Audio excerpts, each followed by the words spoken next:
আসসালামু আলাইকুম, সবাই কেমন আছেন? আশা করি সবাই ভালো আছেন। আমি মুনিয়া মুন্নি আপনাদের মাঝে নতুন একটা ভিডিও নিয়ে হাজির হয়ে গেলাম। আজকে রান্না করব রোস্ট পোলাও, তারপর হচ্ছে গরুর মাংস। তো আমরা প্রথমেই হচ্ছে পোলাওর জন্য পেঁয়াজগুলো ভেজে নিতেছি, তারপর হচ্ছে এতে আদা রসুন দিয়ে নিতেছি। তারপর হচ্ছে দেওয়ার পর আদা রসুনটা ভাজা হওয়ার পর আমরা চালগুলো দিয়ে নিছি। তারপর হচ্ছে এতে পরিমাণ মতো লবণ দিয়ে নিছি। এই তো লবণ দিয়ে তারপর হচ্ছে এতে মশলা দিয়ে ফেললাম। তারপর এটাকে ভালো করে ভাজতেছিলাম। ভাজার পর আগে থেকে গরম পানি, মানে পরিমাণ মতো গরম পানি করে রাখছিলাম। এই তো দেওয়ার পর প্রায় 20 মিনিট পর পোলাওটা নেড়ে দেখলাম এটা রেডি। তো পোলাও করা শেষ। এখন আমরা করব রোস্টের জন্য আমরা যাবতীয় সব কিছু কেটে কুটে নিলাম। এই তো মুরগিগুলো হচ্ছে ভেজে নিতেছি। মুরগিগুলো ভাজার পর এতে হচ্ছে পেঁয়াজটা ভালো করে ভেজে নিতেছি। আর পরিমাণ মতো এতে আদা রসুন দিয়ে নিতেছিলাম, যেতটুকু পরিমাণে লাগবে তো অতটুকুই দিয়ে নিতেছি। তারপর দিয়ে নিতেছি এখানে ধনিয়া গুঁড়ো, তারপর হচ্ছে দারুচিনি গুঁড়ো দিয়ে নিতেছি। আর দিয়ে নিতেছি পরিমাণ মতো লবণ। তারপর টমেটোটা দিলে হচ্ছে রোস্টটা হচ্ছে অনেক আঠালো হয়। সসের বদলে হচ্ছে টমেটোটা দেওয়া। আর যেহেতু আমরা অনেক ঝাল প্রেমী, তো আমরা কাঁচামরিচের সাথে হচ্ছে আবার গুঁড়া মরিচটা দিতেছি। আর আরেকটু এখন দিয়ে নিতেছিলাম জিরার গুঁড়ো। এই তো তারপর হচ্ছে যেহেতু এখানে পুরো একটা মুরগি ছিল, তো সব কিছু তো আর পালানো যায় না। তো এই তো মুরগির পাগুলা দিয়ে নিতেছিলাম, ওগুলা আর ভাজি নাই। তো ওগুলো আবার ভালো করে কষায় নিতেছিলাম যাতে এটার ওগুলার মতো হয়ে যায়।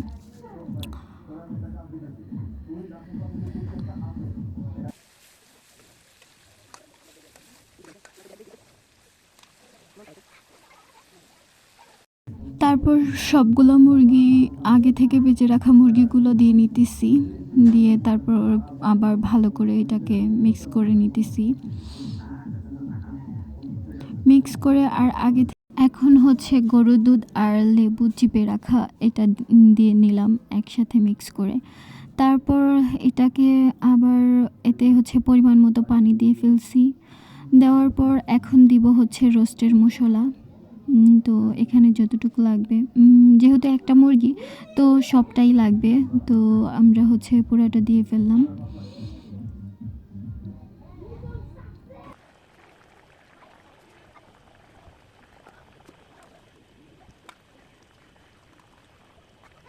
রান্না শেষে আমরা সব সময় হচ্ছে মাংস মাংস বা রোস্ট জিরা গুঁড়োটা দিই। তো তো শেষ পর্যায়ে জিরা গুঁড়ো দিয়ে এটা হচ্ছে নামাই ফেলছি। তো আরেক পাশে হচ্ছে আমরা যেহেতু রোস্ট করে ফেলছি, এখন হচ্ছে গরুর মাংস করব। তো গরুর মাংস করার জন্য হচ্ছে পরিমাণ মতো তেল দিয়ে পেঁয়াজগুলো ভালো করে ভেজে নিতেছি। পেঁয়াজটা ভাজা হলে এতে আমরা হচ্ছে আদা রসুনটা দিয়ে ফেলবো। আদা রসুনটা ভালো করে ভেজে তারপর হচ্ছে এতে পরিমাণ মতো লবণ হলুদ গুঁড়ো দিয়ে নিলাম। তারপর হচ্ছে পরিমাণ মতো মরিচ দিয়ে নিতেছি। তারপর ধনিয়া গুঁড়ো দিয়ে এটাকে ভালো করে আমরা আবার মিশাইতেছিলাম। তো মেশানোর পর এটায় আমরা হচ্ছে একটু পানি অ্যাড করে দিছি। দেওয়ার পর কিছুক্ষণ এই মশলাটা হচ্ছে কষাবো। তো এতে হচ্ছে আমরা এই দারুচিনি গোলা দিয়ে নিতেছি। দিয়ে তারপর হচ্ছে আবার ভালো করে নেড়ে চেড়ে নিতেছিলাম। যতই হচ্ছে এই মশলাটা কষবে ততই হচ্ছে মাংসটা অনেক খেতে ভালো লাগবে। এই তো প্রায় তেলটা হচ্ছে উপরে চলে আসছে। এখন আমরা দিয়ে নিব গরুর গোস্তগুলো। তো গরুর গোস্ত হচ্ছে এতে দিয়ে নিলাম। দেওয়ার পর হচ্ছে মশলার সাথে ভালো করে মিক্স করে নিতেছি। তো এক পর্যায়ে যে আমরা হচ্ছে আবার ঢেকে দিছিলাম, ঢাকার পর হচ্ছে গোস্তগুলো হচ্ছে সিদ্ধ হয়ে গেছে। তো এতে হচ্ছে আমরা সামান্য পরিমাণ আলু দিয়ে নিতেছি, আর দেখতেই পারতেছেন তেলগুলো হচ্ছে পুরো উপরে চলে আসছে। তো সেই পর্যায়ে যে আমরা হচ্ছে পানি ঢেলে দিব, পানি দিয়ে নেব।